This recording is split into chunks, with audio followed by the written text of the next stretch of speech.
Varicose veins కి సరైన చికిత్స కోసం సంప్రదించండి ఎవిస్ హాస్పిటల్. నమస్కారం. మాఘ పురాణం 26వ రోజు పారాయణలోకి వచ్చాం.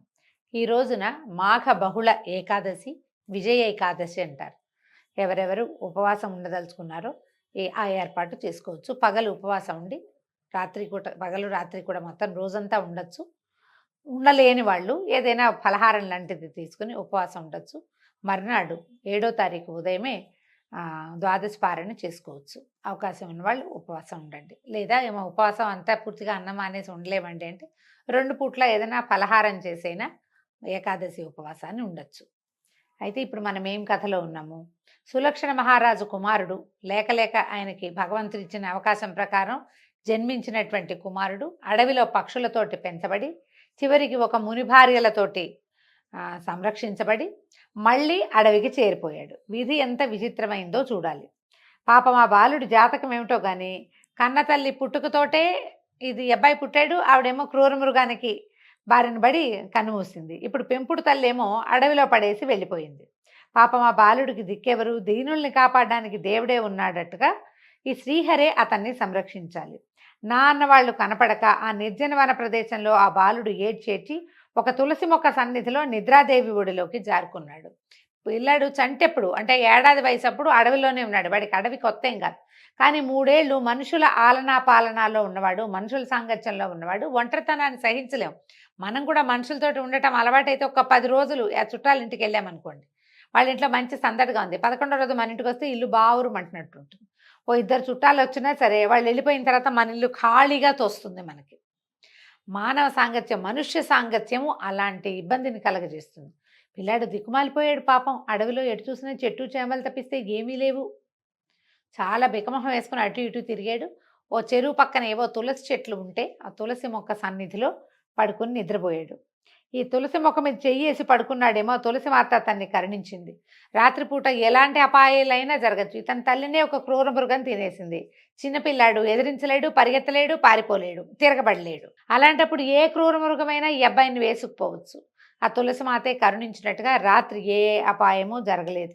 ఒంటరిగా పొద్దున నిద్రలేచి చూసుకుంటే ఏముంది, పిల్లవాడికి ఏమీ తోచల. నిర్జన ప్రదేశం, ఒంటరిగా ఉన్నాడు. ఓ విపరీతంగా ఏడ్చాడట. పెద్ద నోరు పెట్టి ఏడుస్తున్నాడు, తన వారెవరు కనపడకపోయేసరికల్లా. అయితే అంతకుముందు 3 ఏళ్ల క్రితం కొన్ని పక్షులు ఇతనికి ఆసరాగా ఉండేవి పిల్లవాడికి. వాట్లల్లో 1-2 పక్షులు ఇటొచ్చి చూసి పిల్లవాడు మళ్ళీ ఈ ప్రాంతానికి చేరాడని తెలుసుకుని అవే కొద్దిగా ఆహారాన్ని ఏవో పళ్ళు అవి ఇవి తెచ్చిపెట్టి అతను ఒక చెట్టు కిందకి లీడ్ చేసి పిల్లాడిని, అయితే 3-4 ఏళ్ళు ఉండేవాడికి నడక తిరగటం అన్నీ వచ్చినాయి కదా, చక్కగా చిలక పలుకులు పలికేవాడు, మాట్లాడేవాడు. కానీ ఇక్కడ ఎవరితో మాట్లాడతాడు? ఆ పక్షులతోటే ఏదో మాట్లాడుతూ అక్కడే ఉన్నాడు. మొదట పక్షులు పళ్ళు తెచ్చిపెట్టే క్రమంగా పిల్లవాడికి తన నదిలో మంచినీళ్ళు తాగటము, పళ్ళు కావాలంటే చెట్లెక్కి కోసుకోవటము, చిన్న సైజు మోగ్లీలాగా అయ్యాడు. క్రమంగా పిల్లవాడు అట్లాగే పక్షుల సంరక్షణలోనే సొంతంగా కూడా సంరక్షణ చేసుకుంటూ 10-12 ఏళ్ల ప్రాయం వచ్చింది. ఓ 12 ఏళ్ల వయసు వచ్చింది. అయితే ఈ పక్షులు, గరుడ పక్షులు అవి కృష్ణ అని అరుస్తూ పరిగెడతాయి పైన. పిల్లవాడికి ఆ శబ్దం నచ్చి తను కూడా కృష్ణ అంటని నేర్చుకున్నాడు. ఆ కృష్ణ అంటుంటే వాడికి ఒక సంతోషం కలిగేది. అక్కడి నుంచి ఈ అడవి పైభాగంలో కిన్నరులు, చారణులు వాళ్ళు కూడా నారాయణ నామస్మరణ చేస్తూ, కృష్ణ నామస్మరణ చేస్తూ, శివనామస్మరణ చేస్తూ వెళ్తూ ఉండేవాళ్ళు. తనకి ఫెమిలియర్గా మాటలు వచ్చిన పిల్లాడు కదా, ఆ పదాలు తనకు తెలిసిన పదాలు అవటంతో కొన్ని పదాలని అలవరుచుకున్నాడు. ఆ పదాలనే పదే పదే అంటూ ఎప్పుడు నిత్యము భగవన్నామస్మరణ చేసేవాడు. అయితే వాడికి బాధగా ఉండేది. ఆశాపాశాలతో, నిరాశ నిస్పృహలతో చాలా సతమతం అవుతూ ఉండేవాడు. ఎవ్వరూ లేకుండా ఈ ఒంటరిగా ఉండటం అది వాడికి నచ్చేది కాదు. చాలా దుఃఖపడుతూ ఉండేవాడు. అయితే ఏమైంది, ఒకసారి కృష్ణ కృష్ణ కృష్ణ అనుకుంటుంటే ఏదో కాంతి వలయంలాగా కనపడిందట కంటి ముందు, పొట్టి నామస్మరణతోటి. అప్పుడు ఇతనికి ఏమనిపించింది, ఆ కాంతిలో ఎవరో తనతో మాట్లాడుతున్నారనిపించి భగవంతుడిని అడిగాడట. ఓ శరణాగత వల్లభ, జగద్రక్షక, నా జీవితం ఇంతేనా? నేను ఇలా అడవుల పాలై ఉండవలసిందేనా? నాలాంటి మనుషులతోటి సంచరించే అవకాశం నా జీవితానికి లేదా? నేను ఈ అడవిలో ఒంటరిగా నిరాశతోటి తోడు లేకుండా ఇలాగే నేను జీవించాలా? నేను నా వారిని కలవలేనా? నా జీవితం ఇంతేందా అని పరిపరి విధాలుగా ప్రశ్నిస్తూ దుఃఖిస్తే అప్పుడు ఆ వెలుగులోంచి అతనికి ఒక ఆకాశవాణి వినపడింది. ఏమని చెప్పింది? కుమారా, బాధపడద్దు. దగ్గరలో ఒక సరస్సు ఉన్నది కదా, మాఘమాసం ప్రవేశించింది, నిన్నటి నుంచో ఇవాళ నుంచో వచ్చిందనమాట. కావున నీవు పోయి ఆ నీటిలో స్నానం చేస్తే ఆ శ్రీహరి కరుణించి నీకు ప్రత్యక్షం అవుతాడు. ఇతను కనపడింది ఒట్టి వెలుగే, భగవంతుడు కనపడలా, ఆ వెలుగే కనిపించింది. అయితే నువ్వు వెళ్ళి మాఘ స్నానం చేయమంటే ఈ పిల్లవాడు ఏం చేశాడు, ఆకాశవాణి పలుకులు విని ఆ నదీ తీరానికి వెళ్ళి నదిలో శుద్ధంగా స్నానం చేసి అప్పుడు విష్ణు ధ్యానం చేయటం మొదలుపెట్టాడనమాట. అయితే ఈ రాజకుమారుడి అకళంక భక్తి శ్రద్ధలకు నిర్మల ధ్యానానికి మహావిష్ణువు సంతోషించి లక్ష్మీదేవితో సహా ప్రత్యక్షమయ్యాడట. కుమారా, నిష్కల్మషమైన నీ నిరుపమాన భక్తికి మెచ్చాను, నీకేం వరం కావాలో కోరుకో, ప్రసాదిస్తానన్నాడు. అంతట బాలుడు ఏమడిగాడు, స్వామి నేనెవరో నాకు తెలీదు, నా తల్లిదండ్రులు ఎవరో తెలీదు, ఊహ తెలిసినప్పటి నుంచి నేను కష్టాలే అనుభవిస్తున్నాను, కానీ సుఖం అనేది తెలీదు, తల్లిదండ్రుల ప్రేమానురాగాలకి నోచుకోలేదు, ఆప్యాయంగా అక్కును చేర్చుకునే వాళ్ళు ఒక్కళ్ళైనా లేరు, ప్రకృతి వెడిలో పెరిగిన నాకు ఏమీ తెలీదు, భగవంతుణ్ణి భక్తితో భజించడం తప్ప మరొకటి తెలీదు, కాబట్టి మీ పాద సన్నిధిని నన్ను బతకనియండి, మీ సాన్నిధ్యం తప్ప నాకు ఇంక ఏది వద్దు. భగవంతుణ్ణి చూసేసరికల్లా అమ్మ కావాలి నాన్న కావాలి అని అడగరండి. కొంత జ్ఞానం వచ్చిన వాళ్ళు మామూలుగా మనం ఒట్టిగా మనం ప్రతిమా విశేషాల ముందు కోరుకుంటున్నాం అనుకోండి, ఈ పని అవ్వాలి ఆ పని అవ్వాలి అని ఆయన ఏదో పెద్ద ఆఫీసర్ లాగా మన కోరికల చిట్టా అంతా చెప్పుకుంటున్నాం. కానీ ఒక్క మాట భగవత్ సాన్నిధ్యం లభించేసరికల్లా జ్ఞానచక్షువులు తెరుచుకుంటాయి, ఎవరికైనా జ్ఞానం వచ్చేస్తుంది. అప్పుడు నాకు ఇది కావాలి అది కావాలి ఈ పనులు కావాలి అలాంటి ఆలోచన ఉండదు, దేహాభిమానం ఉండదు. ఇంకా ఏ సాన్నిధ్యం అయితే మనకు అప్పుడు లభించిందో అదే శాశ్వతం కావాలని కోరుకుంటారు. ఎప్పుడు ఇలాంటి లక్షణాలు ఉంటాయి, నాకు ఇది కావాలి అని అడిగేది ఆసురి గుణంతో చేసిన వాళ్ళకి. ఇప్పుడు రావణాసురుడో హిరణ్యాక్ష హిరణ్యకశిపులో లేదా కుంభకర్ణుడో వీళ్ళంతా కూడా బ్రహ్మవర ప్రసాదులు. కొన్ని వందల సంవత్సరాలు వేల సంవత్సరాలు తపస్సు చేసి బ్రహ్మ కోసం ఆయన ప్రత్యక్షం అయ్యాక తాత నాకు అది కావాలి నాకు ఇది కావాలని అడిగారు. మనం పురాణాల్లోనే చూస్తాం కదా. వాళ్ళు ఎట్లా అడిగారు, భగవంతుడు బ్రహ్మదేవుడు ప్రత్యక్షం అవ్వగానే వాళ్ళ బుద్ధి వికసించాలి కదా, జ్ఞానచక్షువులు తెరుచుకోవాలి.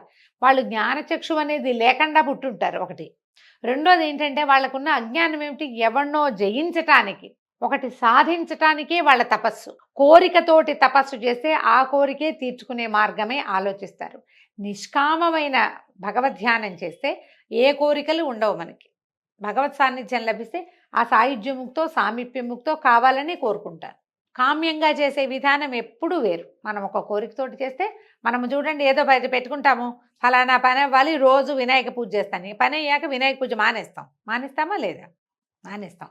అక్కడి నుంచి ఏదో ప్రోగ్రాము ఒక సరిగ్గా అవ్వాలి, అంత వివాహంగా సుసంపన్నం కావాలి, లేకపోతే ఉద్యోగం రావాలి, 24 శనివారాలు 36 మంగళవారాలు ఏవో మొక్కుకుంటాం. పిల్లవాడికి ఉద్యోగం వచ్చినా పిల్లకి పెళ్ళైపోయినా మంగళవారాలు అటకెక్కుతాయి, అయిపోతుంది. ఇది కామ్యంగా చేసే విధానం. నిష్కామంగా భగవంతుడి కోసం ప్రతి శనివారము నేను పూజ చేస్తా, ప్రతి శనివారం నేను గుడికి వెళ్తానంటే ఇక దానికి ఎండ్లెస్. మనం దాంతోటే వెళ్తూ ఉంటాం, భగవంతుని కోసమే వెళ్ళాలి. శనివారం చాలా విశేషంగా అలంకారం చేస్తారు స్వామిని, ఆ సమయంలో ఆయన్ని దర్శించాలి. ఆయన్ని దర్శనం చేసుకుంటే కనుక దీనికి టైం లిమిట్ లేదు కదా. ఇప్పుడు ఈ రాక్షసులు వీళ్ళంతా చేసిన తపస్సులన్నిటికీ ఒక లిమిట్ ఉంది, ఒక ఆలోచన ఉంది దాని వెనకాల. ఫలానాది కోరుకోవటం కోసం తాతని మా పితామహుడిని ప్రత్యక్షం చేసుకుందామని ప్రయత్నం చేశారు వాళ్ళు.